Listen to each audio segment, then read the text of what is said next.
Hello, and welcome to today's tutorial for Thinksy Sewing Mockups. Are you trying to use your hand-drawn pattern and you're coming up with these little spots everywhere? They're messing up your mock-up and they just don't look great. So today I'm going to show you how to get rid of these spots or just avoid them in the first place, actually. So typically what you do is you go in to take a picture and you're going to take a picture of your pattern that you drew, right? So we're going to zoom in. It looks so great. I drew it so nicely. There's no gaps anywhere. But you can see that the camera is focusing on the texture of the paper.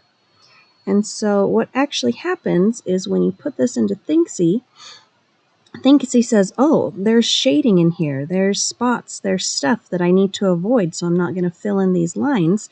And then you end up with all the ugly spots everywhere that just make it look awful and super low quality. And you can see we're just filling it with white and you're left with all these dots. And obviously that's not what we want to have happen. So a tip for what you should actually be doing is zooming out. And you zoom out until you can see that your camera is not focusing on the paper texture anymore. You can kind of see when it shifts. And it would actually look even better if we didn't do it on orange paper. But we're just showing you that you can do it on orange paper. You can do it on construction paper, actually. This is orange construction paper. And so even if you only have orange construction paper, you can draw a template and have it work out on Thinksy. And doesn't it just look so much better without those white spots?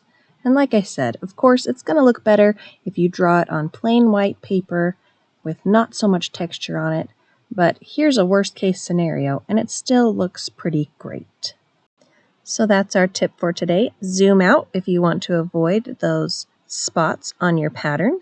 And don't forget to subscribe so that you can be notified when we post our next tutorial.